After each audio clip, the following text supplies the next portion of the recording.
The sun was shining high in the sky. The white clouds floated like cotton, and the great plane, Skybird 12, flew smoothly above the blue Pacific Ocean. Inside the plane, everything was normal. The flight was halfway through its journey from Southport to Ocean View City. In the cockpit, Captain Reese sat calmly in his seat.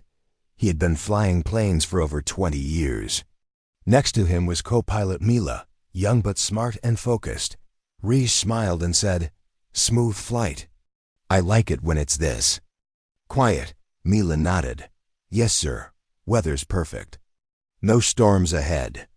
Meanwhile, in seat 17B, a little girl named Lena sat beside her grandfather, Tom. She was only 9 years old, with short black hair and bright eyes. She held a small book in her hand and looked out the window. "Grandpa," she said softly, "do you think the stars can talk to us?" Tom smiled. "That's an interesting question. Maybe someday someone will listen closely enough to hear them." Lena looked up at the sky, her eyes filled with wonder. Suddenly, the lights inside the plane blinked, once, twice. Then, everything went dark. The fans stopped. The screens turned black. The hum of the engines began to shake strangely. A loud metal clang echoed through the plane. In the cockpit, Reese jumped up. "What was that?" Mila checked her screen. "Sir, we've lost engine 2, and number 3 is failing." Then, both screens in front of them flickered and went off. No signal. "No power, all systems down," Mila shouted. Reese grabbed the emergency controls, pressing switches fast. "Backup, where's the backup power?" But nothing worked. The plane shook harder. It tilted slightly to the left. "Stabilizers are not responding," Mila said, her hands shaking. Reese looked outside the window. They were at 15,000 feet. If they dropped too fast, there would be no chance to control the fall. He grabbed the radio. "Mayday, mayday. Skybird 12, we've lost control." "Mayday," but only silence came back. No response. "We're completely alone," Reese whispered. Back in the cabin, people began to panic. One man stood up and shouted, "What's happening?" A woman screamed, holding her baby. "Is the plane crashing?" The seatbelt lights blinked red. The oxygen masks dropped down, swinging wildly. Tom held Lena close. "Stay calm, dear. It's just turbulence. The pilots will fix it." But Lena shook her head slowly. "Something's wrong. Very wrong." Tom looked into her eyes. They seemed distant, like she was hearing something far away. In the cockpit, Mila tried restarting the engine systems.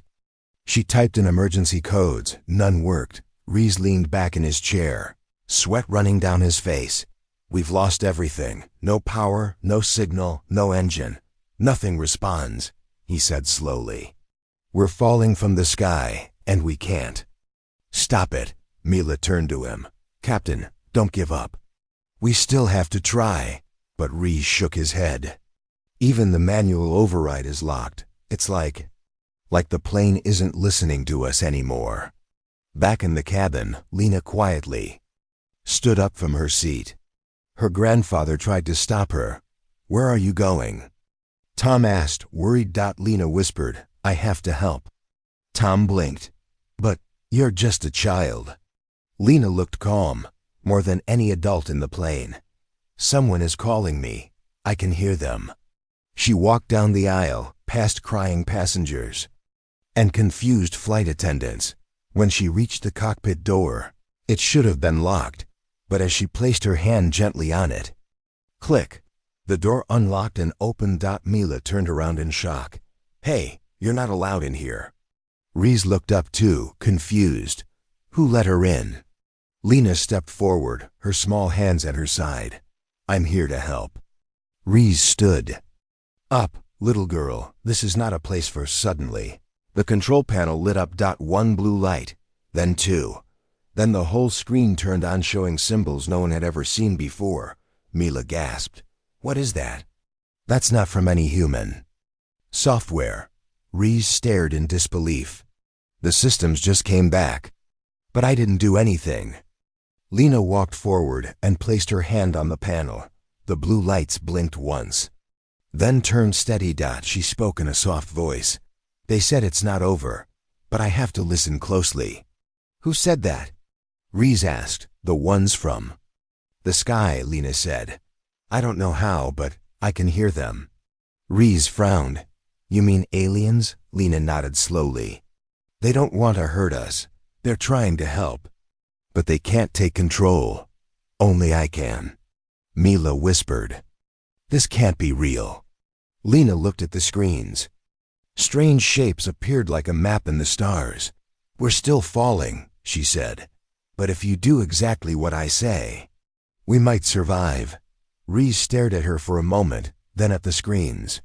For some reason, he felt something new. Hope that Mila nodded. Let's listen to her. We have no other choice. Lena smiled gently. Then let's start. We don't have much time. The cockpit was silent. Captain Reese stared at the glowing screens. Co-pilot Mila stood beside him, frozen in shock. And right in front of them, the small girl named Lena sat calmly, her hand resting on the control panel. She didn't look scared. She didn't look nervous. Instead, she looked connected.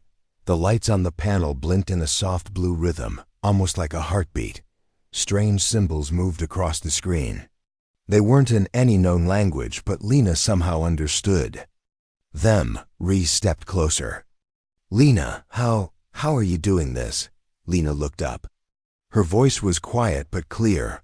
I don't know how I know. I just hear them, like a whisper inside my head. Mila frowned. Them? Who's whispering to you? Lena turned her eyes to the screen. The ones from the sky. They've been watching us for a long time, waiting. Reese raised an eyebrow. Waiting for what? For someone who can listen, Lena answered. At that moment, the plane shook again. A loud beep-beep echoed from the warning system. Mila checked the readings. Altitude dropping. We're at 13,500 feet now. Speed increasing.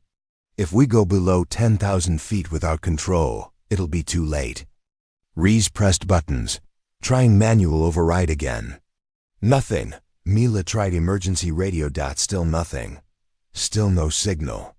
It's like we've been cut off from everything, she said. Lena stood slowly and walked toward the captain's seat. She didn't ask for permission. She simply placed her hand on the wheel.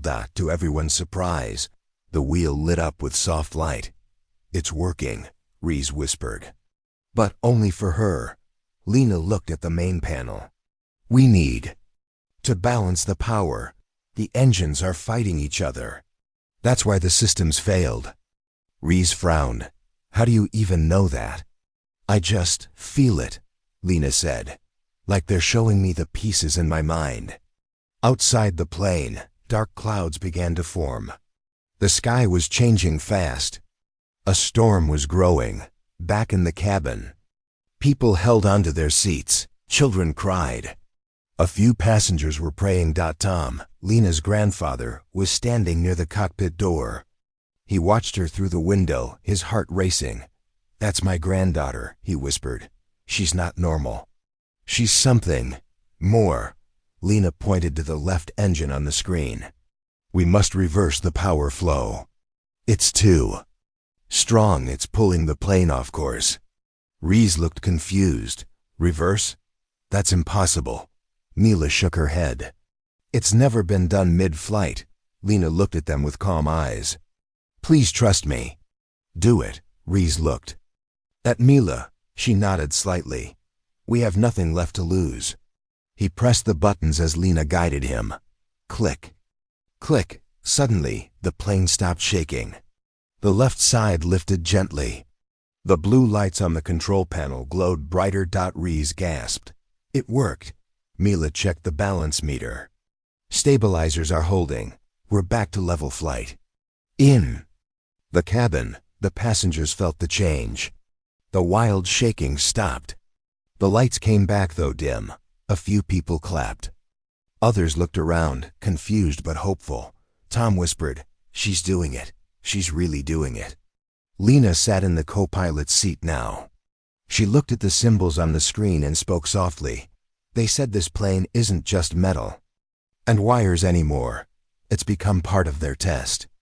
Reese raised an eyebrow. Test? Yes, Lena said. To see if humans are ready. Ready for what? Mila asked. Lena paused. For contact. For something greater. They don't want to save us with magic. They want us to prove we can help ourselves if we trust the right ones. Reese looked at her closely. And you're the right one? Lena smiled gently. I'm just the one. Who could hear them? Suddenly, the plane shook again, but softer this time. A new screen lit up, showing a path in the sky. It was like a glowing trail leading through the clouds. What is that? Mila asked. Lena said, a safe path. But we must follow it exactly, Reese nodded. All right, let's fly this strange road. He held the wheel. Lena guided. Mila checked each system and helped with controls. Together, they worked as one. Storm outside grew louder. Thunder cracked across the sky. But the plane stayed steady, following the glowing trail. Inside, the passengers watched with wide eyes as the clouds outside lit up with strange colors: blue, green, and purple. It was like flying through a dream. One little boy pointed. Mom, look, the sky's turning blue. His mother held him close. It's beautiful. Back in the cockpit, Reese whispered to Mila, she's not flying the plane with hands. She's flying it with something else. Mila nodded. With something we don't understand yet. Lena looked at them. You don't have to understand everything. Just believe. That's what they want to see. Reese smiled for the first time since the disaster started. All right, kid. Let's show them what humans can do. The plane soared above the storm now. The controls were responding.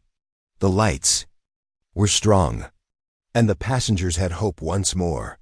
And in the heart of it all was a little girl, hearing the whispers of the stars. The storm outside roared louder, but inside the cockpit, everything was becoming strangely calm. The lights on the control panel shone soft blue. The screens, once dark and dead, were now alive again, showing strange symbols and a glowing line like a path in the sky. Captain Reese had both hands on the wheel. Co-pilot Mila was reading the flight data and watching the balance systems. And next to them, sitting quietly and guiding both of them, was Lena, the little girl who had somehow connected to something greater than anyone could understand. Reese glanced at the main screen. Altitude is steady. We're at 11,000 feet.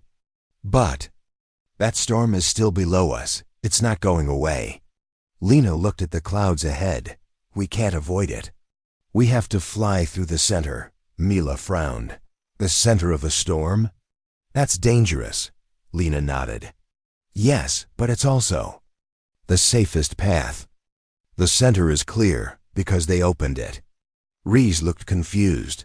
They? Lena didn't answer right away. Her eyes were fixed on the glowing trail on the screen. Then she spoke softly. They've been here for a long time, watching the world from above, but they never showed themselves. They said people weren't ready, Mila said. And now they think we are? Lena nodded. They said humans are full of fear, but also full of hope. That's why they waited. They didn't want to choose a leader. They wanted to see if someone could hear them and choose themselves. Reese stared at her. And that someone is you? Lena didn't speak like a proud hero. She simply said, I didn't choose to be special. I just listened when no one else did. Meanwhile, in the passenger cabin, things were still tense. People sat quietly in their seats. Some whispered prayers. Others held hands. The earlier panic had turned into silence, a deep, heavy silence that filled the whole plane. Tom, Lena's grandfather, sat near the cockpit, watching her through this small window. He had tears in his eyes. She's just a child, he whispered to himself. But she's doing something even trained adults couldn't do. The passengers didn't know what was happening in the cockpit, but they could feel it. Something was changing. The air didn't feel like before. The pressure, the energy. It was different. Back in the cockpit, the plane entered the storm clouds again. Lightning flashed all around them. Rain hit the windows hard. The engines roared, but this time they stayed on. Winds are hitting us from both sides, Mila said. Turbulence rising. Lena placed her hand gently on the panel again. The lights turned from blue to white. And on the screen, a new path appeared. It curved sharply, leading down through the storm. Reese said, "That's a dive. A fast one." Lena nodded. "We have to trust it. If we follow the path exactly, we'll get through the storm." Reese looked nervous. But then he looked at Lena, calm, clear-eyed, focused. "All right," he said. "Let's fly through the storm." He turned the wheel. The nose of the plane dipped. The passengers felt the sudden drop. A few screamed. Others grabbed their armrests tightly. But the plane didn't shake apart. It moved fast, but smooth, like sliding down a tunnel of air. Tom closed his eyes. "Hold on, Lena. We believe in you." In the cockpit, Mila called out numbers. Altitude at 10,000 feet, speed increasing. No fire, no pressure drop. Reese kept his hands tight on the wheel. "Controls are responding. It's like the storm is moving around us." And it was true. The clouds, the winds, the lightning. It all bent around the plane like something was clearing the way. Lena looked up at the sky. Her eyes sparkled. "They're helping us now, because we helped each other." Reese glanced at her. "What do you mean?" They said. "The test wasn't about flying the plane," Lena explained. "It was about trust, about unity, about people working together." Mila understood now.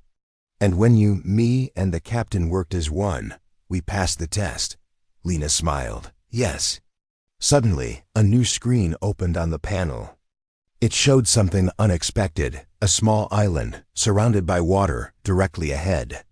A long, flat land strip could be seen, like a hidden runway. Reese looked closely. "That's not on any map I've seen." Mila said, "Radar didn't pick it up before." Lena nodded. "It was hidden. But now they're letting us see it. It's where we'll land." Reese squinted. "We don't even know if it's real." Lena whispered, "It is. They're guiding us to safety." Reese nodded. "Then we follow it." The plane moved down in a soft curve. The winds were fading. The storm clouds broke apart slowly. Rays of sunlight touched the wings. Reese smiled. "We're almost out." Mila checked the readings. Altitude at 7,000 feet. All systems stable. Lena closed her eyes for a moment. She heard something again, a soft sound, not like a voice, but like music inside her head. Gentle, warm, kind. She whispered to herself. "They're proud of us." Reese glanced at her. "What did they say?" "They said, humans are more than they expected. We fall, but we rise again. That's our gift." As the plane came out of the last storm cloud, the passengers saw it, the hidden island below. Green trees, soft hills. A clear open space shaped like a landing strip. People started clapping. Some cried with relief. Tom smiled through his tears. "You did it, Lena. You really did it." In the cockpit, Reese spoke firmly. "Prepare for landing." The plane flew low now, just above the ocean. The storm was finally behind them. The clouds had opened up, and the sun touched the sky like a golden curtain rising after a long dark night. In the cockpit, Captain Reese stared at the screen, still amazed. In front of them, the hidden island appeared clear and bright. It had a narrow stretch of land that looked like an airstrip, but there were no buildings, no towers, no people. Just nature, silence, and that perfect line to land on Copilot. Mila checked her readings. Altitude is steady at 6,000 feet. Air pressure normal. Engine stable. "I still can't believe this is happening." Reese replied, "A runway that didn't exist on our radar. And it shows up just when we need it." Beside them, Lena looked peaceful, her small hands folded on her lap. She said softly. They were hiding it, but now they trust us. Mila turned to her. They, you mean the ones talking to you? Lena nodded. They say it's time, but there's one last step. Reese looked at her with concern. What step? Before Lena could answer, the plane suddenly shook. Boom. A loud crash came from the right side. Lights blinked. The engine warning alarm screamed again. Mila shouted, "Engine 4 just got hit. Right wing on fire." Reese stared out the window. A bolt of lightning from a clear sky had struck the wing. The flames danced in the air, hot and wild. Reese called, "Emergency fire system. Go." Mila hit the switch. But nothing happened. Lena stood up, eyes wide. It's part of the test. They won't save us now. We have to do it, together. Reese gritted his teeth. That wing burns much longer. We lose balance. We'll crash before reaching the island. Lena walked toward the engine controls and pointed. Manually reroute cooling gas. Use the emergency tank. Mila blinked. That's not possible. That tank only works when the system is online. Lena didn't move.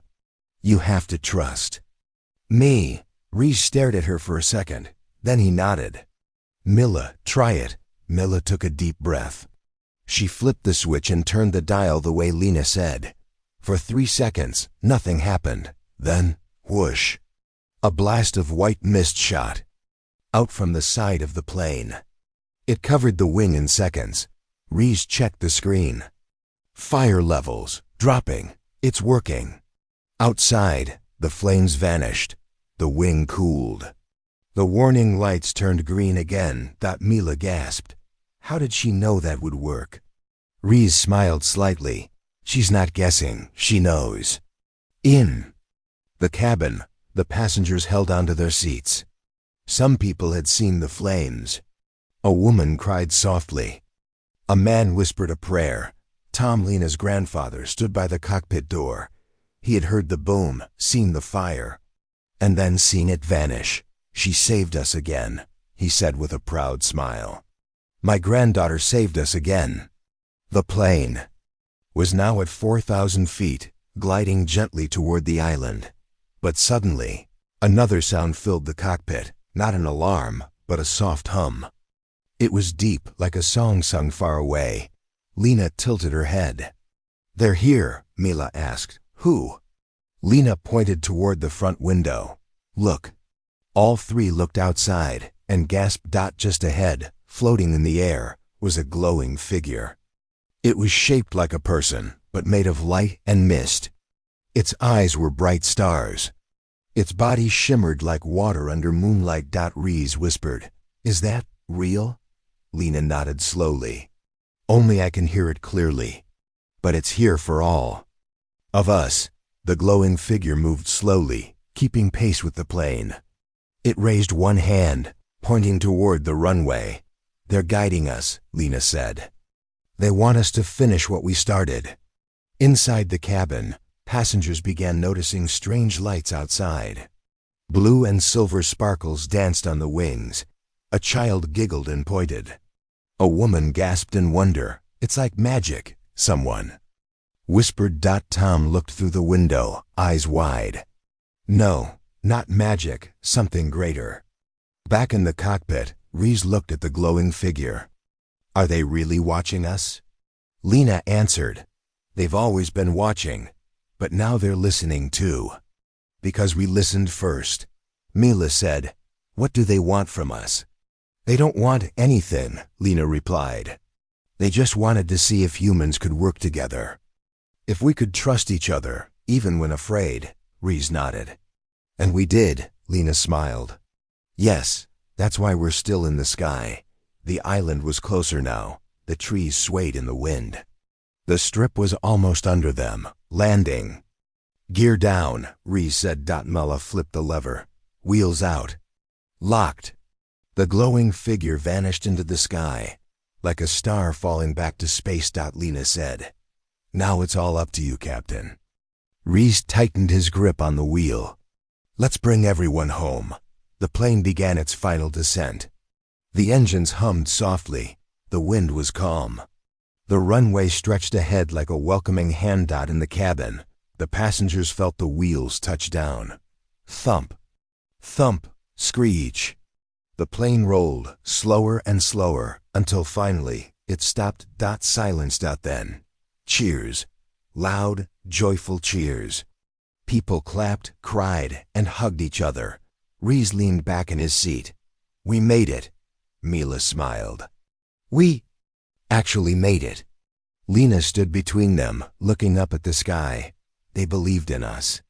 Because we believed in each other. The plane had stopped. The wheels rested gently on the greenish-brown runway. The engines were quiet now. Outside the windows, the island looked calm, like it had been waiting for them. Inside the plane, people cried and hugged each other. Some clapped. Others sat in silence, trying to believe what just happened. The panic from earlier had changed into something else. Wonder. Captain Reese took a deep breath.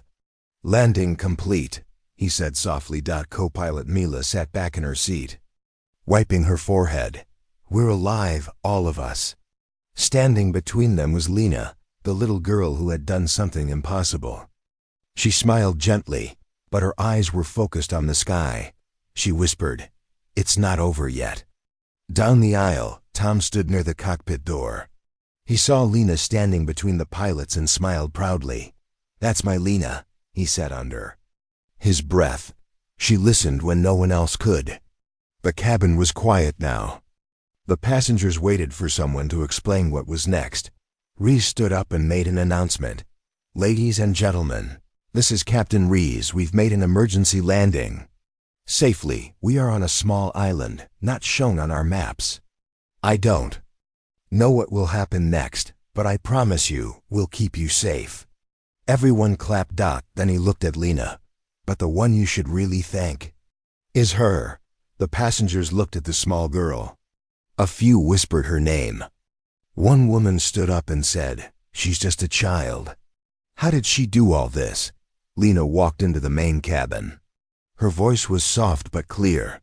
"I didn't do it alone. The pilots helped me. You all helped too, by not giving up. That's why we're still here." Someone asked, "Who were you talking to? How did you fix the plane?" Lena looked up at the roof of the plane like she could see the sky through it. "They're not from here," she said. "But they've been watching US for a long time." Suddenly, a deep hum filled the air. Not loud, not scary. It was peaceful, like a song from far away. The windows glowed slightly with soft white light. People turned to look. Outside the plane, just above the trees, a glowing shape began to appear. It wasn't a ship. It wasn't a creature. It was a form of light, floating in the sky. Reese ran to the window. "Mila, do you see that?" Mila nodded slowly. "It's them." Lena stepped closer to the window. Her eyes were wide. "They're here. Finally." The light grew brighter, but it didn't hurt to look at it. It felt warm, comforting. Then, a voice filled the plane. It didn't come from the speakers. It came from everywhere, like the air itself was speaking. The voice was soft and smooth, neither male nor female. It felt like music and wine together. "You have done well. You have passed the test." People looked around shocked. Some gasped. Some cried again, not from fear, but from something else. A strange peace filled their hearts. The voice continued, "We watched your kind. We waited to see if fear would rule you. But today, a child chose hope, and others followed her. That is your strength." Lena listened with her hand over her heart. Reese asked softly, "Why did you test us?" The voice answered, "Because your world is changing.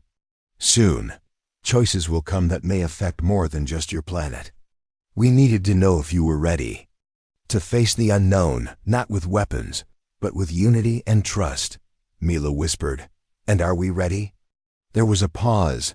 Then the voice replied, "You are not perfect. But today, you showed a beginning. That is enough." Outside, the glowing Form began to fade. The hum became softer, like the end of a lullaby. But something stayed behind. A small object, no bigger than a stone, floated down from the sky. It moved gently like a feather, glowing faintly. Lena stepped forward and caught it in her hand. It was smooth and warm. The glow inside it pulsed like a soft heartbeat. "What is it?" Tom asked from behind her. Lena turned to him. "They called it a key." "A key to what?" She looked up at the sky. "To the next door." Inside the cockpit, Reese and Mila watched the scene silently. Reese said, "I've flown through storms, fires, and war zones, but I've never seen anything like this." Mila nodded, "And it was a child who led us." Reese smiled slightly. "Maybe it takes a child's heart to hear what adults forget." Later that evening, the passengers were let out of the plane. The island was quiet. Birds sang in the trees. The air was clean and warm. Surprisingly, the island had fresh water, edible fruits, and a flat space where emergency teams could land once they were called. But the strangest thing was this. The rescue signal suddenly started working again. Reese turned on the emergency radio. "Skybird 12 to anyone. We've made a safe landing on an unknown island. We need help." Static for a moment. Then a clear voice replied, "Skybird 12, this is Ocean View Rescue Team. We read you. Hold your position. Help is on the way." Tom stood beside Lena as the stars began to shine above them. He asked, "Are they still watching?" Lena nodded. "Always. But they won't speak again. Not until we're ready for more." Tom placed his hand on her shoulder. "You're something special, Lena." She smiled. "No, Grandpa. I'm just someone who listened." As night fell, the island glowed softly in moonlight. And high above, far beyond what human eyes could see, other lights watched silently, waiting for the next time when humanity would listen again.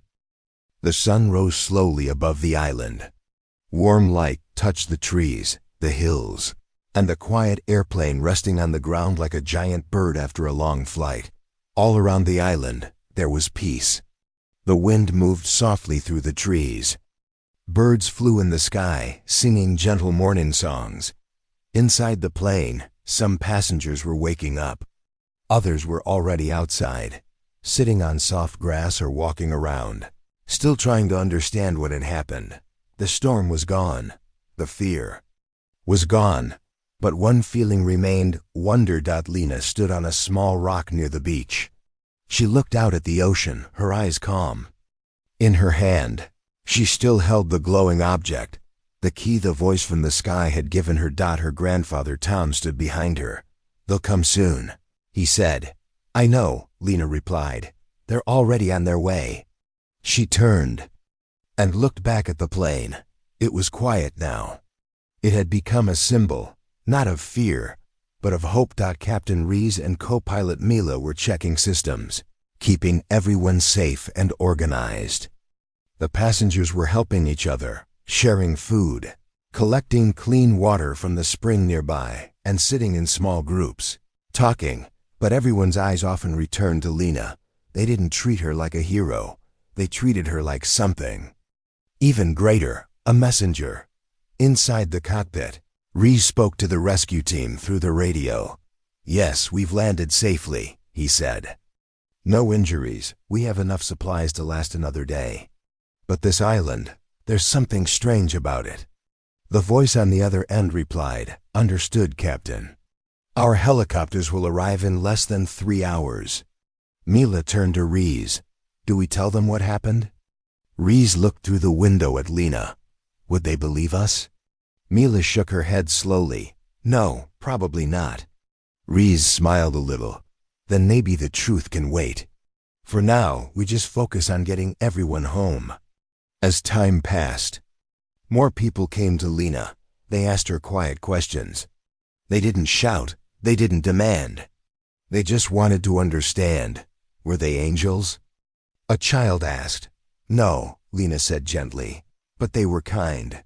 "Will they come back?" Another person asked. "They're always watching," she replied. but they only speak when someone listens. Someone else asked, "Why did they choose you?" Lena paused, then said, "They didn't choose me. I just heard them when others didn't." Suddenly, the glowing key in her hand pulsed once, twice. Softly, she closed her eyes, and then she heard it again. A voice, not outside, not loud, it was inside her heart. Like a thought with meaning, but no words, it said, "You are ready." Her eyes opened. She looked toward the east, where the sea touched the sky. A flash of light appeared in the distance, but it wasn't a rescue team. It was something else. Something flying. Captain Rees and Mila saw it too from the cockpit. "What is that?" Mila asked. Rees stood up. "I don't know, but it's not a helicopter."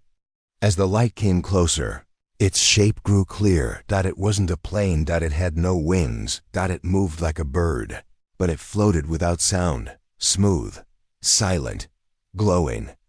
People stood up, eyes wide, mouths open. No one screamed. They just stared.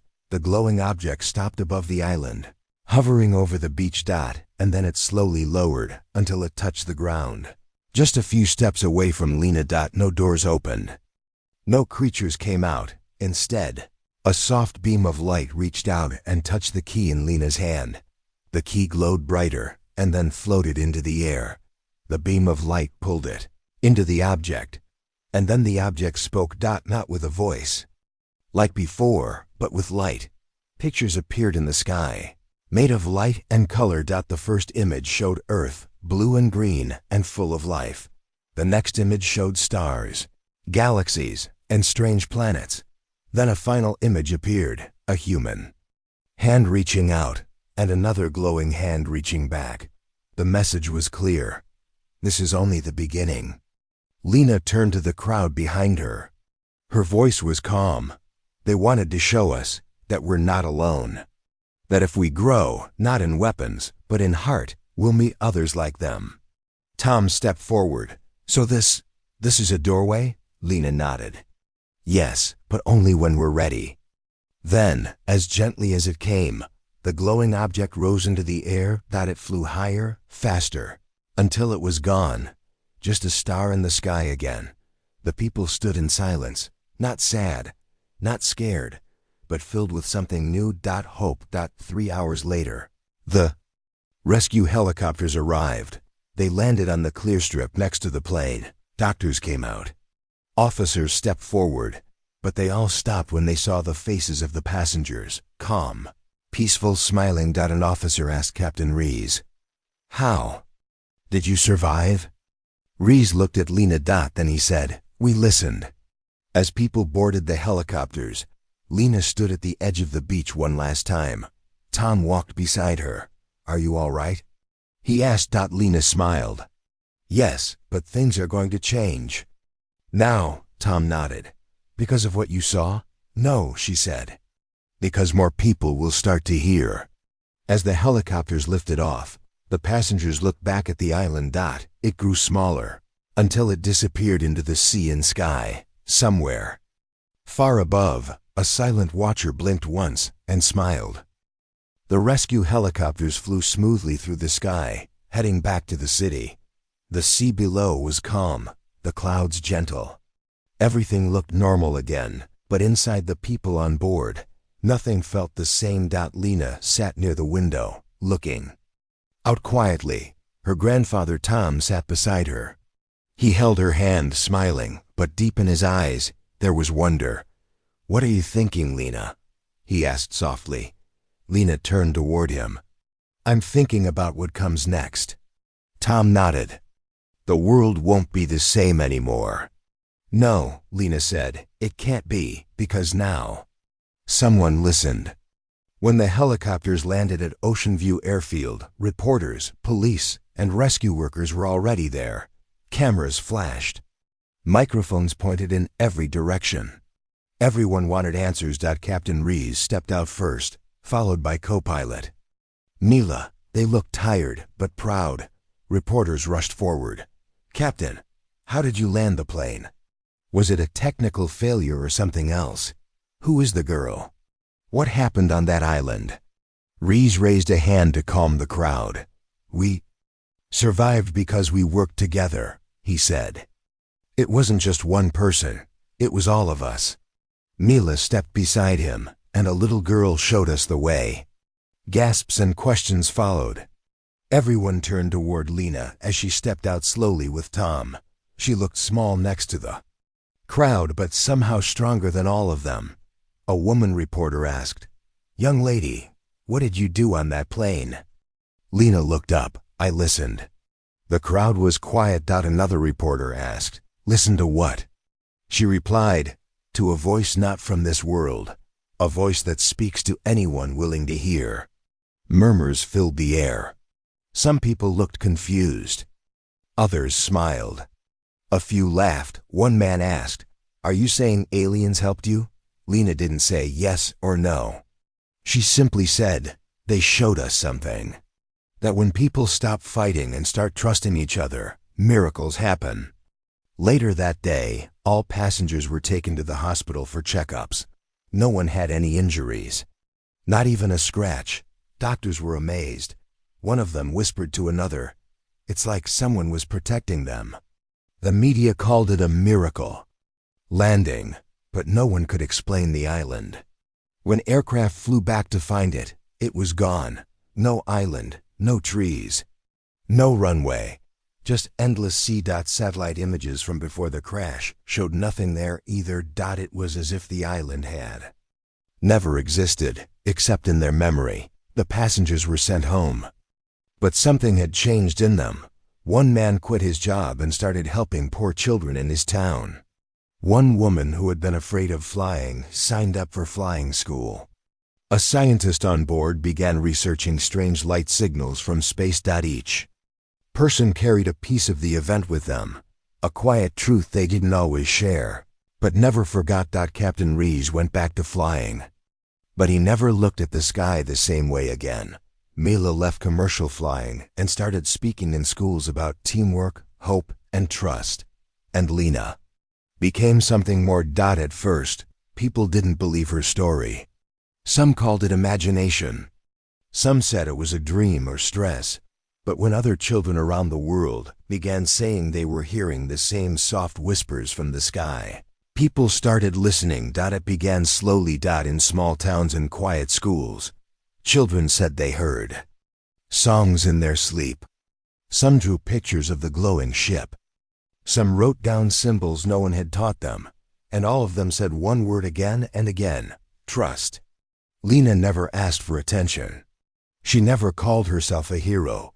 She just kept doing what she had always done, listening. She planted trees, helped animals, visited schools, sat quietly under the stars. One night, Tom asked her, "Do you think they'll ever come back?" Lena looked up at the sky. They never left. "They're just waiting." "For what?" Tom asked. "For the rest of us to hear." Years later, a book was written called The Girl Who Landed the Sky. It told the story of the day the plane lost control, and a little girl helped it find the sky again. The book spread across the world. It reached schools, space centers, libraries, and homes. People didn't just read it, they remembered it. And in quiet places under the night sky, more people began to close their eyes and listen. One day, far in the future, when the stars were brighter and people had learned more about kindness, the sky opened again. A light appeared, and this time everyone heard it. Not just one girl, not just one plane,